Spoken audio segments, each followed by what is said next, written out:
Hey, what's going on? You know who it is. You know what it is. All right, you guys, peep game. I know some of y'all are probably wondering why I haven't spoke on what happened to brother Ahmaud Arbery. Now, in case you guys don't know, Ahmaud Arbery was an athletic teen, black teen that is, because I want to put emphasis on the word black, that basically went on his routine run. And basically, to make a long story short, I'm not going to sugarcoat this, ran through the wrong neighborhood. And basically, he was chased, he was hunted down, and he was gunned down. And then the people that did it, of course, they were white. They tried to lie about what happened, say that they were making a citizen's arrest. And really, they had no means to make a citizen's arrest. And basically, they recorded it. They bragged about what they did. Now, they did what what Old Dog did on Menace to Society. They had video of it. They shared it with their friends. But one of their friends did the right thing and put that video online for people to see that they lied. And I thank that person for having a conscience and doing the right thing. They said he was a robbery suspect, and come to find out he really didn't have much of a criminal record. Supposedly they posed it been some little petty theft situation, because like I said, they love to do this with us. They want to try to, they want to put a cloud of suspicion. They want to make it look like this is just some black punk that got what was coming to him. But nevertheless, it's three of them, and they're named McMichaels. It was a father and son and some other Peckerwood that basically participated in this heinous crime, because that's what it was. But they tried to say they was making a citizen's arrest. The video showed that he went down swinging, but basically he was unarmed. And like I said, these people went on Facebook bragging about it. Now, the father has a history in law enforcement of some kind, working with the court system, just like George Zimmerman's dad did. And you know where I'm going with this.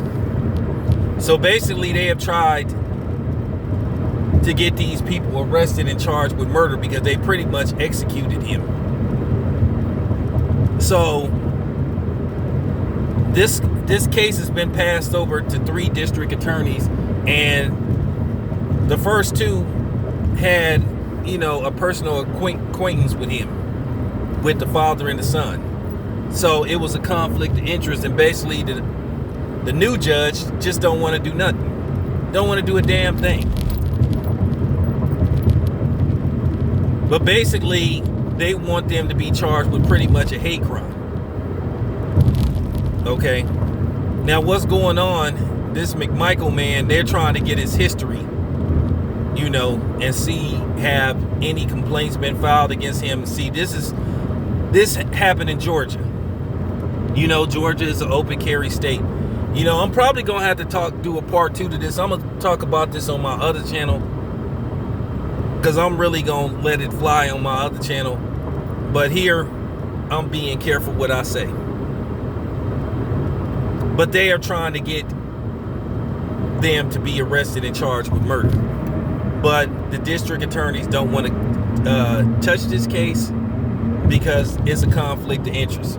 And then, of course, they tried to cover it up and say basically the killers did nothing wrong, when obviously they did something wrong, because it says in Georgia, the only time you can make a citizen's arrest if you see a crime being committed before your eyes. Basically, you can't run an investigation and assume that somebody did something and try to arrest them. Okay? Oh, yeah. Oh, yeah. But since this incident happened, people have been standing in front of their house. I just want to tell black people, don't stand in front of their house, because you basically open up the floodgate for them to basically say, oh, well, we're being harassed. Now, unless you finna, unless you finna do something else, which I totally understand. I understand if you want to do something else by standing in front of their house, by all means. By all means.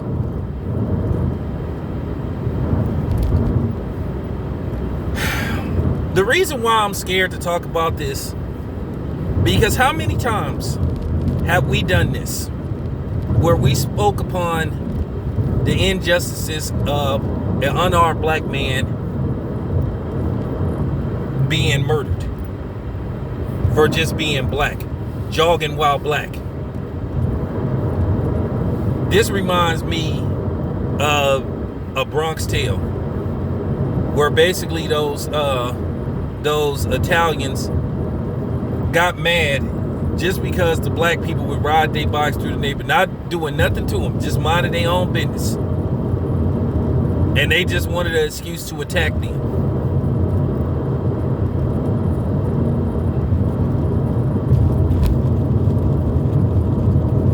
But you know why I'm scared to say something to really go in on this? I can't do this. I don't want to have another Amber Geiger situation. Now, apparently this brother came from a two-parent home, or at least both the parents are in his life.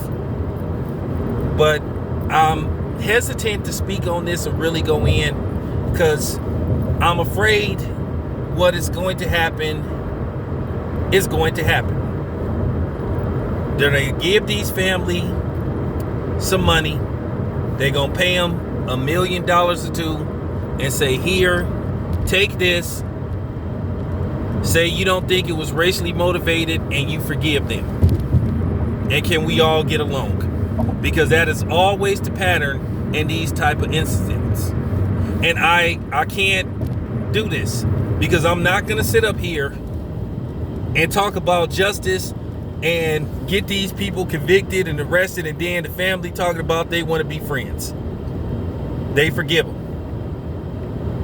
That's why, because too many times we've seen this. Botham Jean's family sat up there, asked for justice for our son. Let's get this person arrested. Then they turn around as soon as she's convicted. Oh, we want to be friends with her. We want to give her a hug.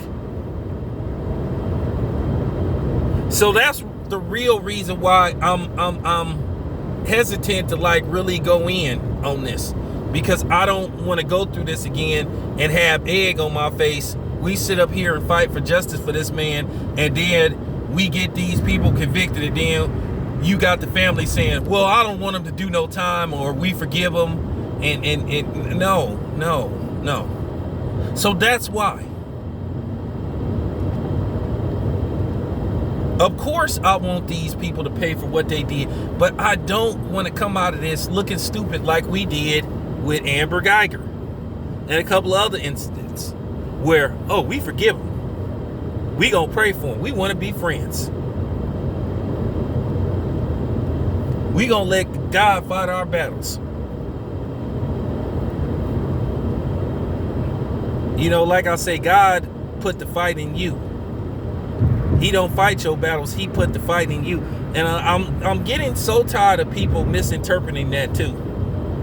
Where it's this thing, somebody do something to you, you supposed to just throw your hands up in the air and just go on about your everyday life. You supposed to fight for what's right and justice.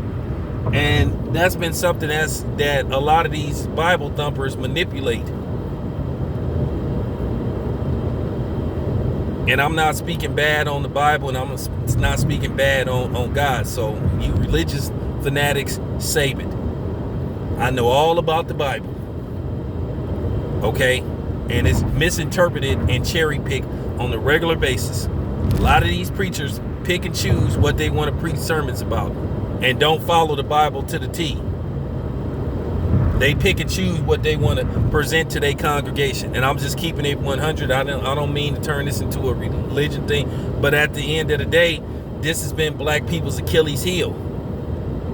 I don't want them to change their tune. They have these press conferences and say, hey, we want justice. We want these people people arrested and never to see the day of light again. And they already got an uphill battle if this court case then went to 3 district attorneys who don't want to touch it.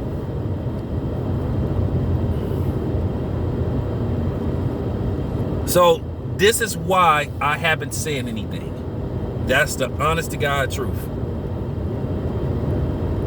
I hope that these people are arrested and tried. And to me, it would serve them right. I don't know if they have the death penalty in Georgia. I don't know about that. But they should never, they should never be free again. They murdered that man. And that's all it come down to. But if you wonder why I haven't really went in and spoke on this, is because, like I said, I can't go through this again. I can't do a Botham Jean, Amber Geiger thing again, like I said, where they basically, because they're going to do it. If they take this court case and it starts to get funky, they're going to send somebody to their house. They're going to try to either intimidate the family or they're going to try to bribe them. I guarantee you, I guarantee you that family going to get death threats. They probably already sending them letters saying you better not say nothing. That take nerve. That man lost his life, but then they threatening the family, telling them not to say anything and they better not testify. It just goes to show you how people think. Nothing that has changed. But yeah, that's all I have to say about that. Let me know what you think. This your boy Town Biz. I'm out.